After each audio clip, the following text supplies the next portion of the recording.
નમસ્તે વિદ્યાર્થી મિત્રો, મારું નામ છે અજય બલદાણિયા। આજે તમારું ફરી વખત સ્વાગત છે ઓશન કોચિંગ ક્લાસીસની યુટ્યુબ ચેનલ પર।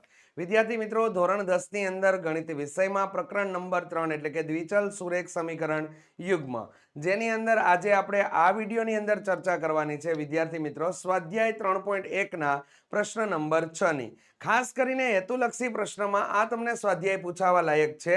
તો વિદ્યાર્થી મિત્રો, ખાસ હેતુલક્ષીની તૈયારી કરવા માંગતા હોય, હેતુલક્ષીમાં માર્ક્સ ઉડવા દેવા માંગતા ન હોય તો અગાઉના ભાગના વિડીયો ઓલરેડી આપણી ચેનલ ઉપર અપલોડ થઈ ચૂકેલા છે। તો વિદ્યાર્થી મિત્રો ચોક્કસથી એને જોઈ નાખજો। જેની લિંક જો તમે મેળવવા માંગતા હોય તો લિંક તમને લોકોને ડિસ્ક્રિપ્શન બોક્સની અંદર અને આઈ બટનને ક્લિક કરવાથી મળી જશે। તો વિદ્યાર્થી મિત્રો, સમય વિતાવ્યા વગર શરૂ કરીએ પ્રશ્ન નંબર 6। તો કે અહીં આપેલા પ્રશ્નની અંદર તમને લોકોને કંઈક આવી બાબતની ચર્ચા તમારી સાથે કરેલી છે કે સુરેખ સમીકરણ 2x સુરેખ સમીકરણ 2x + 3y - 8 = 0 આપેલ છે એવું બીજું દ્વિચલ સુરેખ સમીકરણ લખો કે જેથી તે જોડીનું ભૌતિક નિરૂપણ નીચે પ્રમાણે થઈ શકે। તો વિદ્યાર્થી મિત્રો, અહીંયા તો તમને લોકોને જે સામાન્ય રીતે કોષ્ટક છે એ યાદ હોવું જરૂરી છે। તો કે તમને લોકોને જ્યારે છેદતી રેખા મળે ત્યારે તે પ્રકારની શરત કઈ લાગુ પડે છે તે તમને ખ્યાલ હોવો જરૂરી છે। ત્યારબાદ સમાંતર રેખા મળે તો એના માટે તમારા માટે અહીંયા શરત કઈ લાગુ પડે તે પણ તમારા માટે જરૂરી છે। તો આ રીતે તમને શરતવાળા કોષ્ટકની અંદરની કિંમત તમને ખ્યાલ હોવો જરૂરી છે। ચાલો તો વિદ્યાર્થી મિત્રો, અહીંયા આપણે લોકો શરતનું મતલબમાં અવલોકન કરીએ અને તેમને કામ કરાવીએ કે કઈ રીતે આપણે એમાં આગળ વધી શકાય। ચાલો તો અહીં તમને લોકોને જે આપેલું છે છેદતી રેખા માટેની શરત જો જોવા જઈએ ને આપણે, તો આપણને શરત કંઈક આવી મળે, a1/a2 does not equal to b1/b2 does not equal to c1/c2। આ રીતેનું આપણને શરત મળશે। એટલે તો આ શરતને આધીન રહીને આપણે લોકોએ કામ કરવું પડશે। તે જ પ્રમાણે જો વિદ્યાર્થી મિત્રો સમાંતર રેખા માટેની શરત જોઈએ તો a1/a2 equal to b1/b2 does not equal to c1/c2। તો આવી રીતે મળશે। એ જ પ્રમાણે અહીં આપણને લોકોને શરત જે છે a1/a2 is equal to b1/b2 is equal to c1/c2 મળે। એટલે આ પ્રકારે શરતો આપણને મળે છે।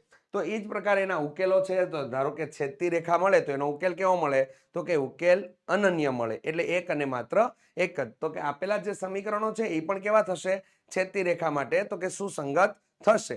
જ્યારે સમાંતર રેખા માટે સમીકરણો સુસંગત નહીં થાય અને ઉકેલ પણ મળશે નહીં। અને સંપાતી રેખા માટે તમને લોકોને ઉકેલ અનંત મળશે અને સમીકરણો કેવા હશે? તો કે સુસંગત હશે।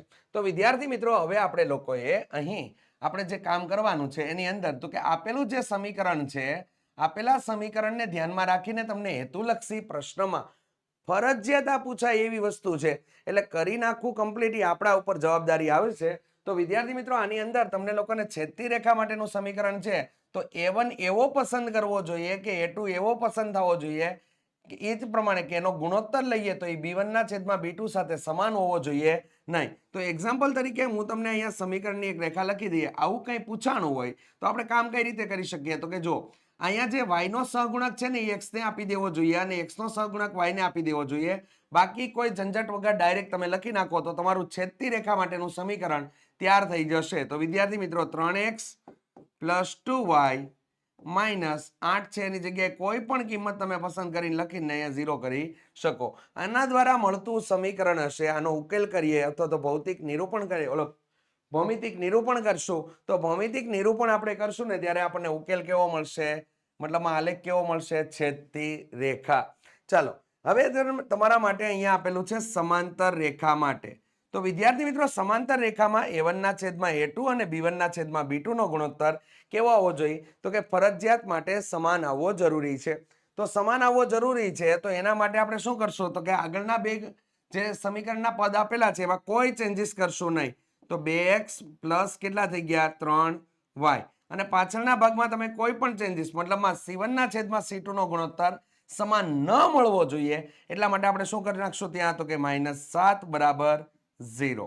તો આ તમારા માટે જે સમીકરણ આપણે તૈયાર કરેલું છે એ સમીકરણનું ભૌતિક નિરૂપણ એટલે કે ભૌમિતિક નિરૂપણ તમને લોકો કરો તો ભૌમિતિક નિરૂપણ એટલે કે એનો આલેખ તમે બનાવો તો એનો આલેખ તમને લોકોને સમાંતર રેખા મળે છે। ચાલો તે જ પ્રમાણે અહીંયા તમને લોકોને સંપાતી રેખાઓ તમને આપેલું છે. તો વિદ્યાર્થી મિત્રો બેઠે બેઠું આપણે સમીકરણ ત્યાં લખી નાખશું. તે જ આપણો જવાબ આપણે ચલાવશું. તો કે અહીંયા 2x પ્લસ 3y માઇનસ 8 બરાબર 0. અથવા જો કોઈ અલગ પ્રકારે લખવા માંગતું હોય, જો આ પ્રશ્ન એવા પ્રકારના પ્રશ્ન છે કે અલગ અલગ વિદ્યાર્થીઓ માટે અથવા તો અલગ અલગ શિક્ષકો દ્વારા આપવામાં આવતા સોલ્યુશન તમને લોકોને અલગ અલગ મળી શકે. રેડી? તો આ પ્રકારના એક્ઝામ્પલ છે. પરંતુ તમારે લોકોએ યાદ ન રાખવું પડે એટલા માટે આપેલું જે રકમનું અંદર સમીકરણ હતું ને, એ જ સમીકરણનો ઉપયોગ કરી તમને લોકોને છેદતી રેખા માટેનું, સમાંતર રેખા માટેનું અને સંપાતી રેખા માટેનું તમને લોકોને સમીકરણ તૈયાર કરી દીધેલું છે. તો વિદ્યાર્થી મિત્રો અહીંયા તમને લોકોને આવું એનું બેઠે બેઠું સમીકરણ શા માટે લીધું? તો કે અહીંયા a1 ના છેદમાં a2 બરાબર b1 ના છેદમાં b2 બરાબર c1 ના છેદમાં c2 નો ગુણોત્તર કેવો થવો જોઈએ? સમાન થવો જોઈએ. તો આ જ બાબતને ધ્યાનમાં રાખીને આપણે લોકો અહીંયા બેઠે બેઠું સમીકરણ લીધેલું છે. તો વિદ્યાર્થી મિત્રો એકદમ સિમ્પલ છે. હેતુલક્ષી પ્રશ્ન માટે આ તમારે તૈયાર કરવાનું છે.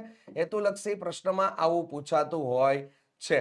રેડી? એક એક વાક્યના પ્રશ્ન અથવા તો તમને લોકોને ખાલી જગ્યા, ખરા ખોટા અથવા MCQ ની અંદર તમને આવું પૂછાતું હોય છે કે આપેલા સમીકરણ માટેને અન્ય સમીકરણનો આલેખ સમાંતર રેખા મળે છે. તો નીચેનામાંથી કયું સમીકરણ હશે? તો ઓપ્શન 4 તમને આપેલા હોય એમાંથી યોગ્ય સમીકરણ પસંદ કરી અને આપણે લોકોએ જવાબ લખવાનો હોય છે. તો વિદ્યાર્થી મિત્રો આશા રાખીએ છીએ કે તમને લોકોને વિડીયોમાં ખબર પડી ગઈ હશે.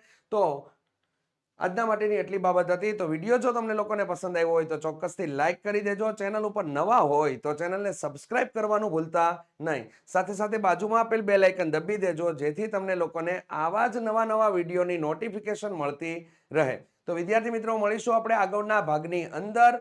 ત્યાં સુધી જય હિન્દ, જય ભારત.